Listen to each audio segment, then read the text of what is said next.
Hello students, welcome to my YouTube channel. In this video we will cover Unit 5 Mechanism of Organic Reactions. सबसे पहला topic है curved arrow notation. तो curved arrow notation में देखो आप कि आपको एरो शो करने हैं, ठीक है। तो जनरली कर्व्ड एरो शो करते हैं इलेक्ट्रॉन्स का मूवमेंट, ठीक है।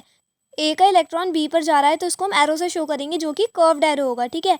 तो ये जो नीचे बन रहा है वो गलत है, एरो स्ट्रेट वाला कर्व्ड एरो होता है। अब उसमें आते हैं दो तरह के एरो, डबल हेडेड या फिर सिंगल हेडेड। तो डबल हेडेड यूज होता है जब आप लोन पेयर का या फिर किसी इलेक्ट्रॉन पेयर का मूवमेंट कराओ, अनपेयर्ड इलेक्ट्रॉन का मूवमेंट, तब सिंगल हेडेड एरो यूज होगा, ठीक है। ऐसे मैंने नीचे एग्जांपल लिखा हुआ है, ए से इलेक्ट्रॉन बी पर जा रहा है तो ए पर आ जाएगा पॉजिटिव चार्ज और बी पर नेगेटिव, क्योंकि बी पर इलेक्ट्रॉन मिल गया इसका मतलब वो रिच हो जाएगा, ठीक है। और रिच मतलब नेगेटिव, और अगर आपकी कमी हो रही है तो पॉजिटिव, ठीक है। उसके बाद अब देखो नीचे वाले एग्जांपल, उसमें आपका डबल बॉन्ड है, डबल बॉन्ड ब्रेक होके दो इलेक्ट्रॉन्स निकलेंगे, एक ए के पास जा रहा है एक बी के पास, ठीक है। तो ए के पास भी फ्री रेडिकल बनेगा, बी के पास भी फ्री रेडिकल बनेगा, ठीक है। फ्री रेडिकल का मतलब है एक अनपेयर्ड इलेक्ट्रॉन होना। तो एक इलेक्ट्रॉन ए की तरफ जाएगा, एक बी की तरफ जाएगा, और हम किससे शो करेंगे? फ्री रेडिकल से, क्योंकि दोनों तरफ एक एक इलेक्ट्रॉन गया है, इसलिए हम कौन सा एरो यूज़ करेंगे? Single headed arrow. उसके बाद आपका आता है होमोलिटिक और हेट्रोलिटिक फिजन। तो आपके दो तरह के कोवलेंट बॉन्ड फिजन होते हैं, फिजन का मतलब टूटना, ठीक है। अब आप लाइसिस वर्ड भी यूज़ कर सकते हो, फिजन भी, दोनों का मतलब होता है टूटना। अब होमो का मतलब क्या होता है? सेम। तो जब सेम एटम्स टूटते हैं तो उसका मतलब होमोलाइसिस, और जब डिफरेंट एटम्स टूटते हैं इसका मतलब है हेट्रोलाइसिस। अब देखो यहाँ पे मैंने एक एग्जांपल से बताया, होमोलिटिक में आपका ए है, आपका ए और ए है, ठीक है। तो अब यहाँ पर आप एग्जांपल ले सकते हो H2, ठीक है। तो यहाँ पर आपके दो हाइड्रोजन एटम्स होंगे, तो इसका मतलब दोनों सेम लिए हैं आपने, हाइड्रोजन हाइड्रोजन, ठीक है। अब यहाँ पे जब आप इलेक्ट्रॉन्स को शिफ्ट कराओगे तो इलेक्ट्रॉन्स एक ए पर चला जाएगा पहले वाले, एक दूसरे वाले, तो फ्री रेडिकल्स बनेंगे। तो क्या बनेंगे? फ्री रेडिकल्स बनेंगे, ठीक है। तो इस तरह से आपके फ्री रेडिकल्स बनते हैं। फिर एग्जाम्पल लिखा है, स्टार से फ्री रेडिकल को शो कर रखा है। तो उसके बाद फॉर्मेशन के कुछ रिएक्शंस लिखे हैं, इनको चाहे आप एक बार पढ़ लेना बस, क्योंकि ये होप सो एग्जाम में तो नहीं आने वाले MCQs में, बट फिर भी अगर आ जाए तो एक बार पढ़ लेना, ठीक है। उसके बाद प्रॉपर्टीज़ हैं कि एक्सट्रीमली रिएक्टिव होते हैं फ्री रेडिकल्स, अनस्टेबल होते हैं, ठीक है। और इन्हें क्या बोलते हैं? ऑड इलेक्ट्रॉन स्पीशीज़ भी बोलते हैं। ऑड इलेक्ट्रॉन स्पीशीज़ क्यों बोलते हैं? क्योंकि इसमें सिंगल इलेक्ट्रॉन होता है। उसके बाद अगर फ्री रेडिकल अदर सब्सटेंस से रिएक्ट करते हैं तो रिएक्ट करके क्या बनाते हैं? इलेक्ट्रॉन पेयर बनाते हैं। तो यही लिखा है मैंने, अदर सब्सटेंस रिएक्ट करके इलेक्ट्रॉन पेयर फॉर्म करते हैं। इस पर कोई चार्ज नहीं होता और ये इसलिए आयनिक नहीं होते, इस पे चार्ज ना होने की वजह से ये आयनिक भी नहीं होते। उसके बाद इसकी रिएक्शंस हैं, तो वही कि आप मेटल्स का एडिशन कराओगे फ्री रेडिकल में तो क्या बनेगा, हेलोजेंस की कराओगे तब क्या बनेगा। तो एक बार ये रिएक्शंस आप पढ़ लेना। उसके बाद इनकी स्टेबिलिटी की बात करते हैं। देखो स्टेबिलिटी में आपका क्या होता है कि 3 डिग्री ज़्यादा स्टेबल होता है, फिर 2 डिग्री, फिर 1 डिग्री। अब ये डिग्री क्या है? 3 डिग्री 2 डिग्री। तो ये देखो आपका कार्बन है ना, कार्बन से जितने कार्बन आइटम्स जुड़े होंगे, उस कार्बन से मतलब मिडिल कार्बन से आपके जितने कार्बन आइटम्स जुड़े होंगे उसको आपको देखना है। अब मिडिल कार्बन क्या? तो जिस पर रेडिकल है, ठीक है, उस कार्बन से देखो आपके 3 जुड़े हैं तो इसका मतलब टर्शरी, 2 जुड़े हैं तो सेकेंडरी, और अगर एक जुड़ा है तो प्राइमरी, ठीक है। अगर एक भी नहीं जुड़ा तो वो मिथाइल हो जाएगा। तो इस तरह से आपके फ्री रेडिकल होते हैं। उसके बाद देखो ये 3 डिग्री ही आपका ज़्यादा स्टेबल क्यों है? क्योंकि 3 डिग्री को ब्रेक करने में ज़्यादा एनर्जी की नीड होगी, और ज़्यादा एनर्जी की नीड होगी इसका मतलब क्या है? जब तक ज़्यादा एनर्जी नहीं मिलेगी ये बॉन्ड ब्रेक नहीं होगा। तो इसका मतलब क्या है? स्टेबल ज़्यादा है, एनर्जी ज़्यादा दोगे तभी जाके ब्रेक होगा, वरना एकदम से ब्रेक नहीं होगा। लेकिन जो आपका मिथाइल फ्री रेडिकल है वो एकदम से ब्रेक हो जाएगा, क्योंकि उसमें ज़्यादा एनर्जी की नीड ही नहीं है, हल्की सी एनर्जी दी वो ब्रेक हो जाएगा, ठीक है। तो वो स्टेबल नहीं है। अब आते हैं आपके हेट्रोलिटिक फिजन। तो होमोलिटिक में आपके सेम एटम्स थे, जैसे H2, यहाँ पर आप डिफरेंट एटम्स यूज़ करोगे जिनकी इलेक्ट्रोनेगेटिविटी में डिफरेंस होता है, लाइक आपका HCl, ठीक है।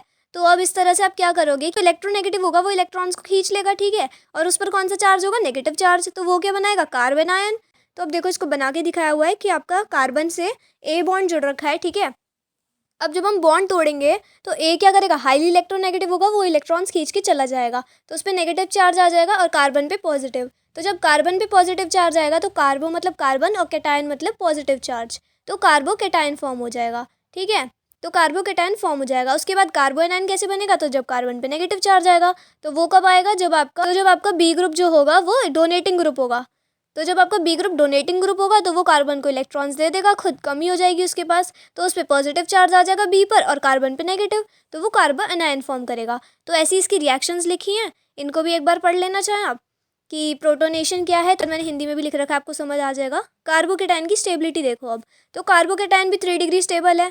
इसका रीजन मैं आपको फ्री रेडिकल में समझा चुकी हूँ कि 3 डिग्री वाला क्यों होता है, और ये आपने उसमें भी पढ़ा था इंडक्टिव इफेक्ट में, कि जब आप देखोगे कार्बन पे पॉजिटिव चार्ज है और उससे तीन मिथाइल ग्रुप जुड़े होंगे, इसका मतलब क्या है, पॉजिटिव चार्ज है उस पर कमी थी और तीनों मिलकर उसकी हेल्प कर रहे हैं, ठीक है, क्योंकि वो क्या है, डोनेटिंग ग्रुप है CH3, तो इसका मतलब क्या होगा, ज़्यादा स्टेबल होगा। और जब 1 डिग्री होगा तो कम स्टेबल होगा, क्योंकि एक ही ग्रुप उसकी हेल्प कर रहा है ना, उसमें डोनेटिंग ग्रुप ही तो चाहिए कार्बन को, क्योंकि वो प्लस चार्ज है, मतलब कि कमी है उसके पास, ठीक है। अब देखो नेक्स्ट, ये मैंने आपको हाइपर कंजुगेशन में बताया था कि हाइपर कॉन्जुगेशन को आप क्या बोलते हो, नो बॉन्ड रेजोनेंस बोलते हो। तो नो बॉन्ड रेजोनेंस स्ट्रक्चर्स बनेंगे आपके अगर नंबर ऑफ अल्फा हाइड्रोजन ज़्यादा होंगे। तो ये चीज़ मैं बता चुकी हूँ पहले पिछली वीडियोज़ में, अगर आपने नहीं देखी है तो एक बार देख लेना। बाकी यहाँ भी मैं एक्सप्लेन कर रही हूँ कि अगर अल्फा हाइड्रोजन ज़्यादा होंगे आपके तो नो बॉन्ड रेजोनेटिंग स्ट्रक्चर ज़्यादा बनेंगे, ठीक है, और स्ट्रक्चर ज़्यादा बनेंगे तो स्टेबिलिटी आपकी ज़्यादा होगी। अब देखो कैसे, तो आपके अल्फा हाइड्रोजन कैसे होते हैं पहले, तो देखो आपने C+ लिखा पहले, उससे 3 आपने मिथाइल ग्रुप जोड़े, ऐसे फिर 2 जोड़े, फिर 1 और फिर एक सिंपल मिथाइल है आपका, ठीक है, मिथाइल कार्बोकेटायन है। अब देखो आपका जो कार्बन प्लस है उसके साथ जितने कार्बन जुड़ते हैं ना, तो उनको देखते हैं, तो कितने कार्बन जुड़े हैं, 3, उनके साथ कितने हाइड्रोजन है, तो पहले के साथ भी 3, दूसरे के साथ भी और तीसरे के साथ भी 3, तो 3 3 3 कितने हो गए, 9, तो 9 अल्फा हाइड्रोजन हो जाएंगे, ठीक है। अब आपको क्या करना है, नेक्स्ट वाला देखना है, तो उसमें कितने हैं, उसमें आपके 2 कार्बन है, दोनों के साथ 3 3 हाइड्रोजन है, तो 6 हो जाएंगे, ऐसे 3 हो जाएंगे, इतने ज़्यादा अल्फा हाइड्रोजन उतनी ज़्यादा स्टेबिलिटी, इस तरह से भी देख सकते हो, या फिर आपको प्लस आई इफेक्ट से भी मैं बता चुकी हूँ, ठीक है। तो कोई सा भी मेथड लगा लेना कार्बोकेटाइन की स्टेबिलिटी को देखने के लिए। उसके बाद क्लासिफिकेशन है कि जो शॉर्ट लिव्ड है, जो लॉन्ग लिव्ड है, मतलब कुछ टाइम के लिए रहता है ये ट्रांजिएंट कार्बोकेटाइन, जो काफ़ी टाइम तक रहता है स्टेबल कार्बोकेटाइन होगा तो वो लॉन्ग लिव्ड होगा, ठीक है, तो वो ज़्यादा रिएक्टिव होगा। मैं आपको रिएक्टिविटी अगर बताऊं तो वो स्टेबिलिटी के इन्वर्सली प्रोपोर्शनल होती है, जितना ज़्यादा स्टेबल होगा उतना कम रिएक्टिव होगा, ठीक है। तो अगर आप एनायन का पढ़ोगे ना, तो अगर आप कार्बोकेटाइन की स्टेबिलिटी ऑर्डर पढ़ रहे थे 3 डिग्री ज़्यादा है, तो सबसे ज़्यादा रिएक्टिव कौन होगा, 1 डिग्री होगा, ठीक है, अपोजिट होता है, रिएक्शन तो सेम वही। आप उसके बाद आपको कार्बोकेटाइन गिवन है, आपको क्या बनाना, एलिमिनेशन मेथड से क्या बना दिया आपने, अल्कीन बना दिया, तो ये आप रिएक्शंस देख लेना। फिर रीअरेंजमेंट देखो, रीअरेंजमेंट इंपॉर्टेंट है काफ़ी, 1 डिग्री या 2 डिग्री कार्बोकेटाइन गिवन है और आप उसे 3 डिग्री बना सकते हो, तो आप ऐसा कर लेना, ठीक है, इसे बोलते हैं रीअरेंजमेंट।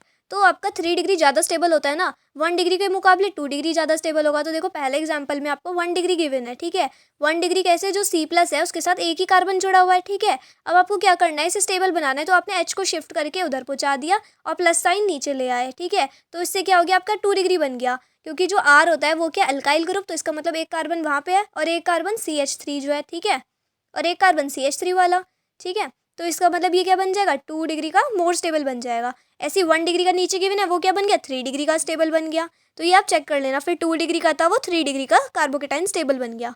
R का मतलब अल्काइल ग्रुप है, मैंने लिख रखा है। उसके बाद शेप की बात करो तो इसमें क्या होता है, आपका sp2 हाइब्रिडाइजेशन होता है, और sp2 हाइब्रिडाइजेशन की शेप कौन सी होती है, ट्राइगोनल प्लेनर, ठीक है, और pz ऑर्बिटल क्या होता है, खाली होता है, वेकेंट होता है। अब इसकी sp2 हाइब्रिडाइजेशन ही क्यों होती है, आप मुझे कमेंट में बताना। अब देखो नेक्स्ट, कार्बोकेटाइन और कार्बोनाइन के बारे में मैंने डिटेल लिख रखी है, दोनों चीज़ एक्सप्लेन कर चुकी हूँ। इस पर पॉजिटिव चार्ज होता है, इस पर नेगेटिव, इस पर sp2 होता है, इस पर sp3। अब देखो इसमें वैलेंस इलेक्ट्रॉन कितने हैं, 6 ही तो हैं, क्योंकि आपका एक तो पॉजिटिव चार्ज है और बाकी 3 H है, ठीक है, 3 H से आपके 6 इलेक्ट्रॉन्स हो जाएंगे, आपके 3 H हैं, इसका मतलब 6 इलेक्ट्रॉन्स हो जाएंगे आपके, ठीक है, और एक आपका पॉजिटिव चार्ज है तो इसका मतलब तो कम ही है इलेक्ट्रॉन्स की, ठीक है। और कार्बन आयन में कितने हो जाएंगे, और कार्बन आयन में आपके 8 हो जाएंगे, क्योंकि उसमें नेगेटिव चार्ज होता है, और नेगेटिव चार्ज का मतलब ये समझ लो 2 इलेक्ट्रॉन्स और जुड़ गए। उसके बाद वैलेंस इलेक्ट्रॉन से आप देख सकते हो कि 6 और 8 क्या है, भिन्न नंबर्स हैं, इसका मतलब डायमैग्नेटिक होगा, ठीक है। चलो मैं ही बता देती हूँ sp2 क्यों है, क्योंकि देखो आपका क्या है, यहाँ पे वैलेंस इलेक्ट्रॉन 6 है, ठीक है, तो 2 इलेक्ट्रॉन का पेयर आपका क्या बनाता है, एक बॉन्ड बनाता है। अब आपके बॉन्ड्स कितने बनेंगे, 6 इलेक्ट्रॉन्स हैं तो 3 बॉन्ड्स बनेंगे, और 3 बॉन्ड्स होने का मतलब क्या है, हाइब्रिडाइजेशन 3 है, हाइब्रिडाइजेशन 3 है का मतलब sp3, ठीक है। और जब आप कार्बन आयन देखोगे तो वहाँ पर आपके कितने बनेंगे, आपके 8 हैं, ठीक है, तो 4 बनेगा, और 4 बनेगा तो आपका sp3 हो जाएगा। यहाँ पे एक लोन पेयर होता है और बाकी 3 बॉन्ड पेयर होते हैं, ठीक है। अब नेक्स्ट, रिएक्शन इंटरमीडिएट्स, तो रिएक्शन के बीच में जो स्पीशीज बनती हैं, लेकिन रिएक्शन कंप्लीट होने के बाद वो लॉस्ट हो जाती है, मतलब खो जाती हैं, गायब हो जाती हैं। उसके बाद कार्बन आयन के बारे में लिखा है, मैं एक्सप्लेन कर ही चुकी हूँ कार्बन आयन आपको, है ना, अभी पीछे ही बताया। उसमें कितने इलेक्ट्रॉन्स होते हैं, 8 इलेक्ट्रॉन्स होते हैं, एक लोन पेयर होता है, वो भी बता चुकी, ठीक है। जो नेगेटिव चार्जेस है आप लोन पेयर से भी कंपेयर कर सकते हो, ठीक है। उसके बाद इसकी शेप क्या होगी, तो ट्राइगोनल बायपिरामिडल, ये मैं आपको हाइब्रिडाइजेशन वाले पार्ट में पूरा अच्छे से एक्सप्लेन कर चुकी, ठीक है। ये नेगेटिव चार्ज है तो ये क्या है, रिच है, और जब ये रिच है तो इसको कुछ चाहिए ही नहीं इलेक्ट्रॉन्स वगैरह, ठीक है, लेकिन आपका डोनेटिंग ग्रुप लग रहा है, वो क्या करेगा, वो देता रहेगा। तो जब आपको भूख ही नहीं है और वो आपको दे ही जा रहा है खाना, तो आप लोगे ही नहीं, ठीक है ना, तो वो सबसे ज़्यादा अनस्टेबल हो जाएगा। इसलिए आपका 3 degree unstable and 1 degree more stable. तो अब इसका अगर रिएक्टिविटी ऑर्डर देखोगे तो अपोजिट हो जाएगा, ठीक है। और कार्बन आयन जो होता है वो हाई एस करेक्टर के साथ स्टेबल होता है। तो sp आपका ज़्यादा स्टेबल होगा और sp3 कम स्टेबल होगा। अब उसके बाद नेक्स्ट देखो, तो अब है nucleophile, electrophile and free radical. Free radical समझा चुकी, इलेक्ट्रोफाइल एंड न्यूक्लियोफाइल देखो। अब न्यूक्लियोफाइल का मतलब क्या है, न्यूक्लियस लविंग, ठीक है। न्यूक्लियो मतलब न्यूक्लियस एंड फाइल्स मतलब लविंग। तो न्यूक्लियस लविंग का मतलब क्या है, नेगेटिव पॉजिटिव को अट्रैक्ट करेगा। ये क्या है, न्यूक्लियस लविंग है, इसका मतलब ये कैसा होगा, नेगेटिव चार्ज होगा, ठीक है। तो ये लर्न करने की टेक्निक्स हैं कुछ, इस तरह से केमिस्ट्री को आसानी से लर्न कर सकते हो आप कि कौन सा लॉजिक कहाँ लगाना है, ठीक है। ये ट्रिक्स आपको एमसीक्यूज़ में बहुत ज़्यादा हेल्प करेंगी, ठीक है। तो अब देखो ये क्या होगा, या तो न्यूट्रल होगा या फिर नेगेटिवली चार्ज होगा। इसमें क्या होगा, डोनेट होगा। अब ये नेगेटिव चार्ज है, इसका मतलब क्या, अमीर है। अमीर है तो क्या करेगा, डोनेट करेगा पेयर ऑफ इलेक्ट्रॉन, और इसे क्या बोल सकते हैं हम, लुईस बेस भी बोल सकते हैं। और ये अटैक कहाँ पे करेगा, जहाँ पे कमी होगी, इलेक्ट्रॉन डेफिशिएंट सेंटर्स पे क्या करेगा, अटैक करेगा। और इलेक्ट्रॉन डेफिशिएंट सेंटर कौन से होते हैं, इलेक्ट्रोफिलिक सेंटर। इलेक्ट्रोफिलिक का मतलब क्या होगा, इलेक्ट्रॉन लविंग, ठीक है। तो इलेक्ट्रॉन लविंग सेंटर्स पे ये अटैक करेगा। अब ऐसे ही आप इसके एग्जांपल्स पढ़ लेना, ठीक है। नेगेटिव चार्ज वाले एग्जांपल्स होंगे मोस्टली इसके, जैसे Cl, Cn, ठीक है, साइनाइड, क्लोरीन। फिर इलेक्ट्रोफाइल इसका अपोजिट होगा, ये गरीब होगा और इलेक्ट्रॉन लविंग होगा। तो कौन सा चार्ज होगा, तो इस पर खुद पे पॉजिटिव चार्ज होगा। ये क्या होगा, लुईस एसिड की तरह एक्ट करेगा। उसके बाद इसका एग्जाम्पल लिखा है BF3, ठीक है। तो यहाँ पे 6 इलेक्ट्रॉन सेट कंप्लीट नहीं है, इसका मतलब क्या है, इलेक्ट्रॉन लविंग है, इसमें कमी है इलेक्ट्रॉन्स की। आप फ्री रेडिकल बता चुकी, जिसपे एक डॉट लग रहा हो, ये क्या होता है, एक ये अनपेयर्ड इलेक्ट्रॉन्स होते हैं या फिर ऑड इलेक्ट्रॉन स्पीशीज। अब एक और टॉपिक है टाइप्स ऑफ ऑर्गेनिक रिएक्शन। तो काफ़ी टाइप्स की होती हैं, हमें मेनली 3 पढ़नी है। सब्स्टिट्यूशन रिएक्शन, तो सब्स्टिट्यूशन का मतलब क्या होता है, रिप्लेसमेंट। तो किसी की प्लेस कोई और ले ले, ठीक है। लाइक यहाँ पर Br लग रहा है, इसकी प्लेस कौन ले ले, न्यूक्लियोफाइल अटैक करके वो ले ले OH नेगेटिव। तो प्रोडक्ट देखो आपका क्या बन रहा है, CH3 CH2 OH, ठीक है। OH लग गया और Br बाहर निकल गया। ऐसे इलेक्ट्रोफिलिक में क्या होगा आपका, इलेक्ट्रोफाइल अटैक करेगा। तो इलेक्ट्रोफाइल अटैक करके अपनी जगह बना लेगा, NO2 लग जाएगा, H बाहर निकल जाएगा। और फ्री रेडिकल में क्या होगा, डिफ्यूज सनलाइट की प्रेजेंस में आपका CH3Cl बन जाएगा। एडिशन रिएक्शंस में आपका डबल बॉन्ड तो हट जाएगा, उसकी जगह क्या बन जाएगा, आपका सिंगल बॉन्ड आ जाएगा, ठीक है। क्योंकि एक एक सीट दोनों पे खाली हो जाएगी, ऐसे समझ सकते हो आप। और दोनों पे जब एक एक सीट खाली होगी तो एक पे H चला जाएगा और एक पर Br चला जाएगा। फिर एलिमिनेशन रिएक्शन है। एलिमिनेशन रिएक्शन में इसका अपोजिट हो जाएगा, जो आपने एडिशन में पढ़ा। उसमें आप सिंगल बॉन्ड से डबल बॉन्ड या ट्रिपल बॉन्ड बना दोगे, ठीक है। अब देखो नेक्स्ट आपका है कार्बन आयन। उसके बाद कार्बन आयन की रिएक्शंस लिखी हैं कि कार्बन आयन कैसे बनता है, प्रॉपर्टीज़ लिखी हैं, इन्हें आप पढ़ लेना। रीअरेंजमेंट भी सेम होता है कार्बोकैटायन की तरह ही इसमें भी, कि नेगेटिव चार्ज उस जगह आना चाहिए जहाँ पर आपका 3 डिग्री हो। तो अब आपका नेक्स्ट टॉपिक है कार्बीन। तो कार्बीन में आपके 2 बॉन्ड्स होते हैं और 2 फ्री इलेक्ट्रॉन्स होते हैं, ठीक है। तो देखो C के साथ 2 तो फ्री इलेक्ट्रॉन्स बन रहे हैं, ठीक है, और 2 आपके बॉन्ड्स बन रहे हैं H के साथ, ठीक है। अब आप डाइक्लोरोकार्बीन अगर बनाओगे तो आप C के साथ 2 तो डॉट लगाओगे, ठीक है, 2 फ्री इलेक्ट्रॉन्स, और 2 Cl लगा दोगे, तो फिर वो क्या बन जाएगा, डाइक्लोरोकार्बीन। अगर 2 H लग रहे होंगे तो सिंपल कार्बीन होगा। ये क्या होता है, इलेक्ट्रॉन डेफिशिएंट स्पीशीज़ होती हैं। उसके बाद इनको प्रिपेयर कैसे करोगे, तो ये इंपॉर्टेंट पॉइंट है आपका, रीमर टीमन रिएक्शन से आप इसे प्रिपेयर कर सकते हो। क्लोरोफॉर्म प्लस KOH यूज़ करके आप क्या बनाओगे, डाइक्लोरोकार्बीन बनाओगे। तो ये आ सकता है MCQ में कि डाइक्लोरोकार्बीन कैसे बन सकता है, तो आप क्लोरोफॉर्म प्लस पोटेशियम हाइड्रोक्साइड की हेल्प से बना सकते हो। और ये कौन सी रिएक्शन है, ये रीमर टीमैन रिएक्शन है। उसके बाद 2 टाइप के हो सकते हैं, सिंगलेट और ट्रिपलेट। सिंगलेट में आपका sp2 हाइब्रिडाइज्ड होगा कार्बन, और ट्रिपलेट में sp हाइब्रिडाइज्ड होगा, ठीक है, और पैरामैग्नेटिक होगा। और उसके बाद नाइट्रीन भी सेम होगा, 2 टाइप्स के होंगे नाइट्रीन भी आपके, सिंगलेट और ट्रिपलेट, sp2 और sp, ठीक है।